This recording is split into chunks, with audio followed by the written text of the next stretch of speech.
Hello विद्यार्थियों, स्वागत है आप सभी का हमारे यूट्यूब चैनल ऑनलाइन स्टडी में। ऑनलाइन स्टडी की ओर से मनीष कुमार एक बार फिर आपका हार्दिक स्वागत करना चाहूँगा। फ्रेंड्स, आपको पता होगा कि कोई एग्जाम है बीएसएफ की, उसके लिए आपको तैयारी करनी है केमिस्ट्री की। उसके लिए मैं प्रैक्टिस सेट आपके लिए डेली लाता हूँ। कल की क्लास में अपन ने जो प्रैक्टिस सेट किया था वो प्रैक्टिस सेट था नंबर 3, लेकिन जो थंबनेल था उसमें मैंने सेकंड लिख दिया। तो कोई बात नहीं, उसमें मैं चेंज कर दूंगा, या तो 3 लिख दूंगा या फिर आप समझ जाना सेकंड है। सेकंड क्योंकि 2 बार आगे टाइटल है ना, उसमें मैंने 3 लिखा है। तो आज का अपना जो फोर्थ है तो उसमें काफ़ी मोस्ट इंपॉर्टेंट क्वेश्चन का जो कलेक्टिंग लाया हूँ मैं आपके लिए। तो उन क्वेश्चन को आपको देखना है अच्छे से और उन क्वेश्चनों को आपको कंप्लीट करना है। और कल की तरह ही मैं आपको आज भी एच डब्ल्यू दूंगा, उस एच डब्ल्यू को भी आपको कंप्लीट करना है। कल का एच डब्ल्यू का जो टास्क था उसको एक लड़के ने मुझे करके बताया था, एक स्टूडेंट करके बताया था जिसका नाम है शिव कुमार। तो उसने एक तो सही उत्तर दिया था, मतलब जो फिटकरी का उत्तर था मैंने देखा नहीं अच्छे से। फिटकरी का उत्तर होगा CaSO4.2H2O, लेकिन जो मैंने पूछा था उदासीन घोल का जो पीएच पूछा था वो 7 ही आएगा, 7 से कम ज़्यादा नहीं आएगा। 7 से कम आता है शायद अम्लीय का था 7 से कम, और 7 से ज़्यादा था क्षारीय घोल का। तो याद रख लेना, वो गलत बताया था आपने शिव कुमार। तो ये याद रखना, क्वेश्चन काफ़ी मोस्ट इंपॉर्टेंट है। आज का जो टास्क है क्वेश्चन का वही 20 क्वेश्चन का टास्क है, वो फटाफट कंप्लीट करेंगे और पर्सनल डिस्कस लास्ट में करेंगे। फिटकरी का रासायनिक नाम दीजिए। रोज की तरह एक क्वेश्चन में रोज डेली लाता हूँ। फिटकरी का जो रासायनिक नाम हो क्या हो जाएगा, पोटेशियम एल्यूमिनेट सल्फेट हो जाएगा। अब देखो इसका जो है मतलब इसका जो फॉर्मूला है, केमिकल नेम तो हो गए ये रहा, और इसका फॉर्मूला हो जाएगा K2SO4.Al2SO4.24H2। तो देख लीजिए आप, इस प्रकार मैं लिख देता हूँ आपको अच्छे से दिख सके। K2SO4.Al2, ये कोष्टक है, SO4 आ जाएगा इसमें, और 24H2O। तो याद रख लेना। अब देखो लाल दवा के नाम से किसे जाना जाता है, पोटेशियम परमैंगनेट। तो पोटेशियम परमैंगनेट का क्या हो जाएगा, KMnO4। इसका जो केमिकल नेम रिएक्शन क्या हो जाएगा, केमिकल नेम क्या हो जाएगा, पोटेशियम परमैंगनेट हो जाएगा। बात करें इसका फॉर्मूले के सूत्र की, तो इसका सूत्र क्या हो जाएगा, KMnO4 हो जाएगा। अगला क्वेश्चन देखिए क्या है, निम्न में से द्रव धातु कौन सा है। निम्न में से द्रव धातु कौन सा है, वेरी मोस्ट इंपोर्टेंट क्वेश्चन। द्रव धातु के नाम से किसे जाना जाता है बताइए, ब्रोमीन, जल, फास्फोरस या मरकरी। मरकरी इसका राइट आंसर हो जाएगा। मरकरी को क्या कहते हैं, और पारा भी कहते हैं। मरकरी को क्या कहते हैं, पारा भी कहते हैं। इसको क्या कहते हैं, लिक्विड मेटल भी कहते हैं। लिक्विड मेटल भी कहते हैं, लिक्विड धातु भी कहते हैं। नमक का तेजाब किसे कहा जाता है, नमक का तेजाब, वेरी मोस्ट इंपोर्टेंट क्वेश्चन। नमक का तेजाब के नाम से किसे जाना जाता है, सल्फ्यूरिक अम्ल, HCl, सोडियम क्लोराइड या फिर नहीं। इसका सही उत्तर क्या हो जाएगा, हाइड्रोजन क्लोराइड, मतलब HCl इसका करेक्ट आंसर है। HCl को क्या कहते हैं, नमक का तेजाब भी कहते हैं। Very most important. अगला देखिए क्या है, अगला क्वेश्चन देखो क्या है, धातु को तार के रूप में खींचा जा सकता है। धातु को तार के रूप में खींचा जा सकता है, इस गुण को क्या कहते हैं, इस गुण को क्या कहते हैं। देखो एक बार रुको, थोड़ा वो टाइपिंग ऑन हो गई थी इसलिए उसको बंद करना पड़ा मेरे को। काफ़ी मोस्ट इंपोर्टेंट क्वेश्चन है, काफ़ी इजी क्वेश्चन है, 8th क्लास का क्वेश्चन। धातु को तार के रूप में खींचा जा सकता है, इस गुण को कहते क्या बताइए, आघात और अधीनता का, सुचालकता का, पारदर्शिता का, तन्यता का। तो धातु को तार के रूप में खींचेंगे तो उसको क्या कहेंगे, तन्यता का गुण कहते हैं। ऑप्शन डी इसका सही उत्तर हो जाएगा। याद रख लेना, वैसे तो काफ़ी क्वेश्चन काफ़ी अच्छा है, काफ़ी इजी क्वेश्चन है ये, देख लो। कल का क्वेश्चन था अपना जिप्सम का रासायनिक सूत्र, कल का एच डब्ल्यू था अपना ये रहा। तो जिप्सम का रासायनिक सूत्र क्या होता है, CaSO4.2H2। आज क्वेश्चन नीचे दिया हूँ मैं एच डब्ल्यू के 3 क्वेश्चन, तो वो भी देख लेना आप साथ के साथ। अगला क्वेश्चन देखिए क्या है, अगला क्वेश्चन देखते क्या है, देखते हैं। धातु क्रम में अम्लीय अशुद्धियों को दूर करने के लिए प्रयुक्त गालक, गालक जानते हो ना गालक, तो गालक कौन सा काम में आएगा बताइए, सिलिका, NaCl, NaCO3 या फिर लाइमस्टोन। इसका सही उत्तर क्या हो जाएगा, सोडियम क्लोराइड हो जाएगा। धातु क्रम में अम्लीय अशुद्धियों को दूर करने तो किसका गालक का प्रयोग होता है, किस गालक का प्रयोग होता है, NaCl का, सोडियम क्लोराइड का यूज होता है। तो प्यारे बच्चों याद रख लेना, क्वेश्चन काफ़ी अच्छा क्वेश्चन। अगला क्वेश्चन देखिए क्या है, ये देखो आज बार बार क्यों उठ रहा है आगे। टेफ्लॉन नामक कार्बन के बहुलक का निर्माण करने वाला एकलक का नाम बताइए। तो बताइए, टेट्राफ्लोरोएथिन, एथिन, 1,3 ब्यूटाडाइन क्लोरोएथिन। इसका सही उत्तर क्या हो जाएगा, टेट्राफ्लोरोएथिन इसका सही उत्तर हो जाएगा। जो टेफ्लॉन नामक कार्बन होता है उसके बहुलक के निर्माण के लिए जो एकलक यूज आता है वो क्या आता है, टेट्राफ्लोरोएथिन काम में आता है। अगला क्वेश्चन देखिए क्या है, अगला क्वेश्चन काफी मोस्ट इंपोर्टेंट क्वेश्चन आपकी स्क्रीन पर दिखाया जा रहा है। वेरी मोस्ट बॉडी स्टार लगा लीजिए इसको। दाढ़ी बनाते हैं तो दाढ़ी बनाने में जो साबुन को झाग युक्त बनाते हैं उसके लिए जो इसमें मिलाया जाता है, मतलब दाढ़ी बनाने के साबुन को झाग युक्त बनाने के लिए उसमें क्या मिलाया जाता है, पूछे एल्कोहल। देखो एल्कोहल नहीं मिलाया जाएगा क्योंकि एल्कोहल क्या होता है, शराब होता है, शराब नहीं मिलाई जाएगी, ठीक है, ये भी ऑप्शन रॉन्ग हो जाए। ग्लिसरीन, ग्लिसरीन, रोजिन या फिर नहीं। देखो ग्लिसरीन आपका नाम सुना है लेकिन इसका सही उत्तर क्या हो जाएगा, ऑप्शन नंबर सी हो जाएगा। रोजिन से क्या होता है, साबुन झाग युक्त बन जाता है। अगला क्वेश्चन देखो क्या है, अगला क्वेश्चन, किसी तत्व की रासायनिक प्रकृति निर्भर करती है किस पर करती है? आवेश पर, संयोजी इलेक्ट्रॉन पर और प्रोटॉन पर। तो बताइए इसका सही उत्तर क्या होगा? मतलब किसी तत्व की जो रासायनिक प्रकृति होती है किस पर निर्भर करती है? फटाफट कमेंट बॉक्स में राइट आंसर दे दीजिए। इसका सही उत्तर क्या हो जाएगा? सही उत्तर क्या हो जाएगा? काफ़ी अच्छा क्वेश्चन, काफ़ी इजी क्वेश्चन। तो ये आज का फर्स्ट SW हो गया। फर्स्ट SW हो गया कि किसी तत्व की जो है रासायनिक प्रकृति किस पर निर्भर करेगी? आवेश पर, संयोजी इलेक्ट्रॉन पर या फिर प्रोटॉन पर। तो बताइए किस पर करेगी? देखो इसको एक को हटा दो, संयोजी इलेक्ट्रॉन को हटा कर यहाँ पे लिख लो आयनों पर, मुक्त आयन पर, मुक्त आयन भी लिख लो यहाँ पे, ठीक है। तो मुक्त आयन पर लिख लो। अब आपको सही उत्तर देना है। इसका सही उत्तर क्या हो जाएगा? इसका सही उत्तर क्या हो जाएगा? 4 ऑप्शन दिए गए आपको, 4 ऑप्शन में से एक ऑप्शन चूज करना है। काफ़ी इजी क्वेश्चन है। अगला देखो, डेली में आपको इलेक्ट्रॉनिक विन्यास वगैरह की जो क्वेश्चन डेली लाता हूँ, क्या एक क्वेश्चन ऐसा जरूर आएगा और उस क्वेश्चन में आपको अटकना नहीं है। 13 मतलब एल्यूमिनियम का जो इलेक्ट्रॉनिक संरचना होता है 13 पर आता है। मतलब जो एल्यूमिनियम है कितने पर आता है? 13 पर। इसका जो परमाणु क्रमांक कितना हो जाएगा? 13 हो जाएगा। परमाणु भार 27 हो जाएगा। जितने भी परमाणु क्रमांक होंगे उतने ही इलेक्ट्रॉन होंगे, उतने ही प्रोटॉनों की संख्या होगी। तो ये भी याद रख लेना। अब जो परमाणु क्रमांक पूछा उसको भी सोल्व करते हैं, कैसे होगा तो करो। देखो 1s2 2s2 कितने हो गए? 1s2 2s2 2p2 1s2 2s2 3 है। देखो 1s2 हो गया, 2s2 हो गए, 4 हो गए। अब देखो 4 और कितने चाहिए? 4 और कितने चाहिए अपन को? ज़्यादा नहीं चाहिए। तो ये रॉन्ग हो जाएगा, इस प्रकार नहीं होगा। देखो ये देखो, मतलब ऑप्शन 20 का सही उत्तर हो जाएगा। इस प्रकार नहीं होगा। देखो इस प्रकार तो नहीं होगा, मैंने चेक कर लिया है कैसे होगा। क्योंकि 8 और 2 10 3 चाहिए, तो 1s2 2s1 या इसलिए 1s2 2s1 2p2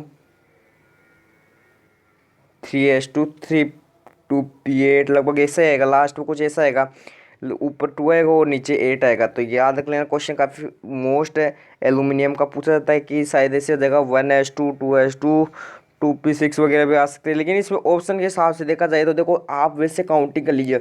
13 पे देखो 2 8 वाला ही होगा, क्योंकि लास्ट में 2 ही लेते हैं। क्या लेते हैं लास्ट में? देखो ट्रिक बता दूँ आपको डायरेक्ट करने की। इसको जो एल्यूमिनियम वाला इलेक्ट्रॉन विन्यास वाला संरचना वाला डायरेक्ट करने की ट्रिक बता दूँ। इसमें क्या होता है, अपन जैसे श्रृंखला क्रिएट करते हैं इसकी 1s 2s वगैरह कैसे भी क्रिएट करते हैं। तो अब डायरेक्ट इलेक्ट्रॉनिक संरचना लेने की बात करें तो देखो 2 8 कितने हो गए? 10 और 3 13 है। बिल्कुल बिल्कुल बिल्कुल बात सही है भैया, बिल्कुल बात सही है तेरी कि ये भी हो सकता है, ये भी हो सकता है, ये नहीं हो सकता आप कहोगे। लेकिन देखो ये भी हो सकता है, 2 ये नहीं होगा, 8 और 2 10 18 हो गए, ये नहीं होगा, 8 और 10 7 17 ये भी नहीं होगा। अब ऑप्शन ए आपको सही लग रहा है, लेकिन ऑप्शन ए नहीं होगा क्योंकि आपको इलेक्ट्रॉनिक संरचना पूछी है, इलेक्ट्रॉनिक स्ट्रक्चर पूछे हैं, जिसमें क्या होता है लास्ट के अपन 2 ही लेते हैं। लास्ट के भाइतम कोष के 2 ही लेते हैं, 1 और 2। तो उन दोनों में क्या आ जाएगा? 2 और 8 आ जाएगा और 3 बाकी के रह जाएंगे। अगला देखो स्थायी नाभिक में क्या होता है बताइए। स्थायी नाभिक में न्यूट्रॉन और प्रोटॉनों की लगभग संख्या समान होती है। प्रोटॉनों की अपेक्षा अधिक न्यूट्रॉन होते हैं, कोई न्यूट्रॉन नहीं होते और कोई प्रोटॉन नहीं होते। ऑप्शन नंबर ए इसका सही उत्तर हो जाएगा। क्या होता है इसमें? न्यूट्रॉन और प्रोटॉनों की लगभग संख्या होती है, समान होती है। अगला देखिए, इलेक्ट्रॉन तब तक युग्मित नहीं होते जब तक कि उनके प्राप्त रिक्त कक्षा समाप्त न हो जाए। क्या कहलाएगा बताइए? मैं बताऊँ क्या कहना चाह रहे हैं? ये कहना चाह रहा है अपन जैसे ये एस कक्षक हो गया, ये पी कक्षक हो गया, ठीक है।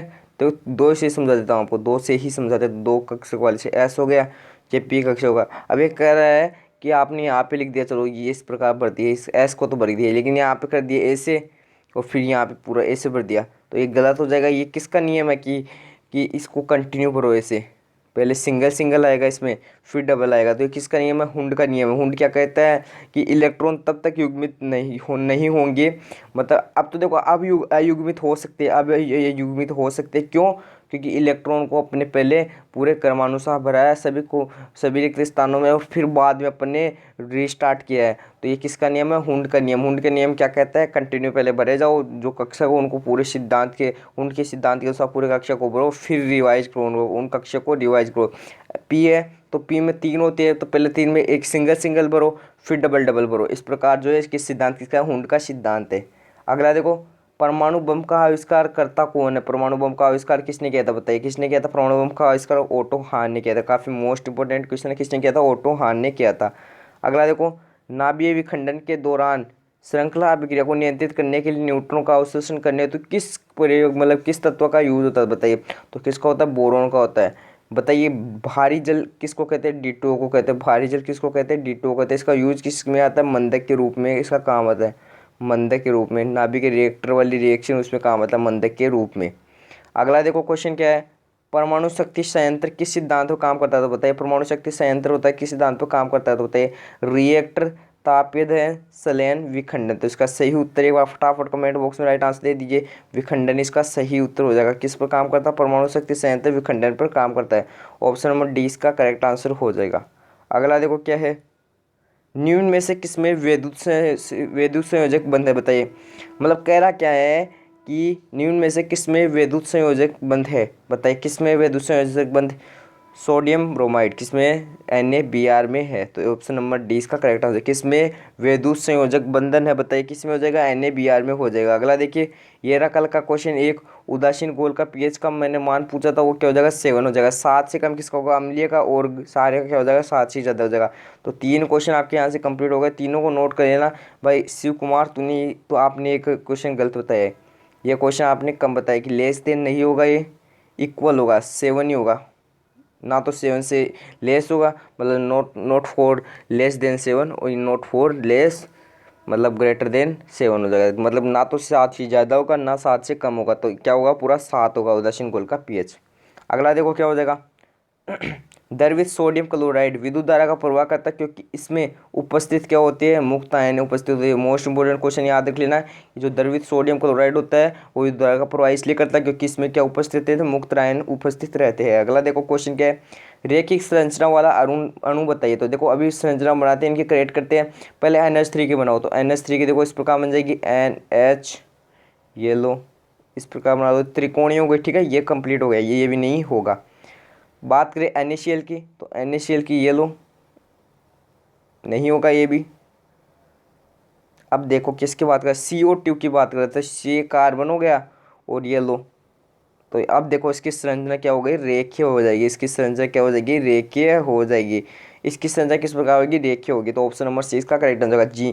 ये XCF3 इसको एक्सी को क्या कहते हैं, जीनोन कहते हैं। क्या कहते हैं, जीनोन, क्या कहते हैं, जीनोन कहते हैं। इसकी संरचना भी काफ़ी पूछी जाती है जीनोन की। F3 तो मैंने त्रिकोणीय हो जाएगी। इसकी यदि F2 कहता तो यदि इसकी रेखिक संरचना हो सकती थी। अगला देखो, अमोनियम क्लोराइड का जलीय विलयन किस प्रकार का होता है। अमोनियम क्लोराइड का जो जलीय विलयन होता है किस प्रकार का होता है, फटाफट राइट आंसर दे दीजिए, फटाफट राइट आंसर दे दीजिए। सेकंड SW का क्वेश्चन आ जाए आपका कि जो अमोनियम क्लोराइड होता है उसका जलीय विलयन होता है वो किस प्रकार का होता है, सही उत्तर दे दीजिए। कैसा होगा, अम्लीय होगा, क्षारीय होगा, उदासीन होगा, फिर नहीं होगा, बताइए कैसा होगा, फटाफट सही उत्तर दे दीजिए यार। क्षारीय विलयन होगा। कैसा होगा, क्षारीय विलयन होगा। SW में नोट करें क्योंकि क्वेश्चन काफ़ी मोस्ट इंपॉर्टेंट है। अगला देखो, ये देखो क्वेश्चन काफ़ी अच्छा क्वेश्चन है। एक न्यूमेरिकल टाइप क्वेश्चन आ गया आपका, किसी गैस का वाष्प घनत्व, मतलब वाष्प जो डेंसिटी हो 14 है तो इसका अणुभार क्या होगा। तो याद रख लिया, किसी गैस का वाष्प घनत्व है उसका अणुभार क्या होगा, उसका डबल होगा। अणुभार क्या हो जाएगा, इसका डबल हो जाएगा। तो 28 इसका करेक्ट आंसर हो जाएगा। थ्योरेटिकली क्वेश्चन भी है, किसी गैस का वाष्प घनत्व उसके अणुभार का दुगुना होता है। क्वेश्चन बनता है इस प्रकार, दुगुना ऑप्शन दिया जाएगा आपको, दुगुना, तिगुना, चौगुना या फिर नहीं।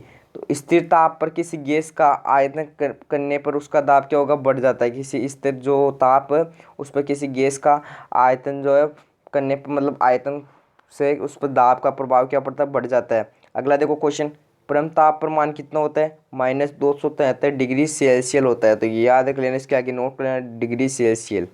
ये क्वेश्चन भी काफ़ी अच्छा क्वेश्चन है। देखो पहले के आपका क्वेश्चन है, मतलब आप 8th 9th क्लास में पढ़ते थे उस टाइम के क्वेश्चन भी ज़्यादा मिल रहे हैं आपको। तत्वों के भौतिक और रासायनिक गुण उनके परमाणु भारों के आवर्त फलन होते हैं, यह नियम किसने प्रतिपादित किया, मेंडलीफ में। किसने किया, मेंडलीफ ने। अगला देखो, आधुनिक आवर्त सारणी में आवर्तों की कुल संख्या कितनी हो जाएगी, आवर्तों की कुल संख्या 7 हो जाएगी। और आज का सड़क की, ये question very most important question है कि आज का जो सड़क की रोशनी है, मतलब सड़कों पर जो रोशनी होती है उसमें पीले लैंप बहुत आए थे, मतलब पीले लैंप जो है काफ़ी ज़्यादा मात्रा में प्रयुक्त हो रही है। तो इन लैंपों में किसका उपयोग हो रहा है, तो इसमें हो रहा है Na का, सोडियम का यूज हो रहा है। ये भी नोट कर लेना। Na कितने नंबर पे आता है बताइए, फटाफट कमेंट बॉक्स में राइट आंसर दे दीजिए। सोडियम कितने नंबर पर आता है वो बताइए। कांच एक क्या है, प्रत्यास्थ ठोस है। फोटोग्राफी में प्रयोग किए जाने वाले हाइपोविलियन का रासायनिक नाम, very most important question. 2 continue question आपको मिल गए, वेरी मोस्ट इंपॉर्टेंट। जो फोटोग्राफी है उसमें प्रयोग किए जाने वाले हाइपोविलियन का नाम पूछ रहा हो, क्या हो जाएगा, सोडियम थायोसल्फेट हो जाएगा। क्या हो जाएगा, सोडियम थायोसल्फेट हो जाएगा। अगला देखो क्वेश्चन क्या है, वायुमंडल में हाइड्रोजन क्यों नहीं पाई जाती बताइए। वायुमंडल में हाइड्रोजन क्यों नहीं पाई जाती बता दीजिए। ये अति ज्वलनशील होती है, सबसे हल्की गैस होती है, पौधे का अवशोषण कर लेते हैं या तुरंत ऑक्सीजन के साथ मिलकर पानी बनाते हैं। तो याद रख लें सबसे हल्की गैस होती है। तो ये क्वेश्चन काफ़ी मोस्ट इंपॉर्टेंट क्वेश्चन है। फिर से 3 क्वेश्चन लगातार आपको कंटिन्यू मोस्ट इंपॉर्टेंट क्वेश्चन देखने को मिल चुके हैं। अगला देखो क्या है, वनस्पति घी के औद्योगिक उत्पादन में कौन सी विधि काम में लाई जाती है? बताइए, अपचन लाई जाती है। कौन सी विधि काम में लाई जाती है? अपचन। किसमें? वनस्पति घी के औद्योगिक उत्पादन में। आग बुझाने वाली गैस कौन सी हो जाएगी? CO2 हो जाएगी। आग बुझाने वाली गैस कौन सी हो जाएगी? CO2 हो जाएगी। अगला देखो, रबड़ के वल्कनीकरण के लिए उसमें क्या मिलाया जाता है? उसमें मिलाया जाता है सल्फर, मिलाया जाता है सल्फर, मिलाया जाता है। ऑप्शन नंबर ए इसका करेक्ट आंसर हो जाएगा। 3 क्वेश्चन आपके TRQ मतलब आपके HW के 3 क्वेश्चन ये रहे। यूरिया का रासायनिक सूत्र बताइए। मधुमक्खी के डंक से एक अम्ल छूटता है जिसमें दर्द और जलन होती है, तो अम्ल कौन सा है? प्राकृतिक रबड़ किसका बहुलक है? तो तीनों क्वेश्चन मैंने इसमें से एक क्वेश्चन तो मेरा करवाया हुआ है, प्राकृतिक रबड़ किसका बहुलक है। ये 2 क्वेश्चन नए है, तो मधुमक्खी के डंक वाला भी आपको या तो आपने 10th क्लास में पढ़ा होगा, 8th क्लास में पढ़ा होगा या 12th क्लास में पढ़ा होगा। और यूरिया का रासायनिक सूत्र आपको इजीली आपको पता होना चाहिए। यूरिया का रासायनिक सूत्र भी आपने पढ़ा है 10th क्लास में। तो तीनों क्वेश्चन आपके पढ़े हुए हैं, उन्हीं में से मैंने दिए हैं। इन क्वेश्चनों का आपको कमेंट बॉक्स में राइट आंसर देना है, इनका सही उत्तर आपको बताना है। तो आज के लिए इतना ही पढ़ेंगे। जितने भी मैंने HW के लिए आपको बोला उनको सभी को कंप्लीट करना है। एक बार फिर नए वीडियो के साथ मिलेंगे, तब तक के लिए बाय बाय, टाटा, जय हिंद, जय भारत।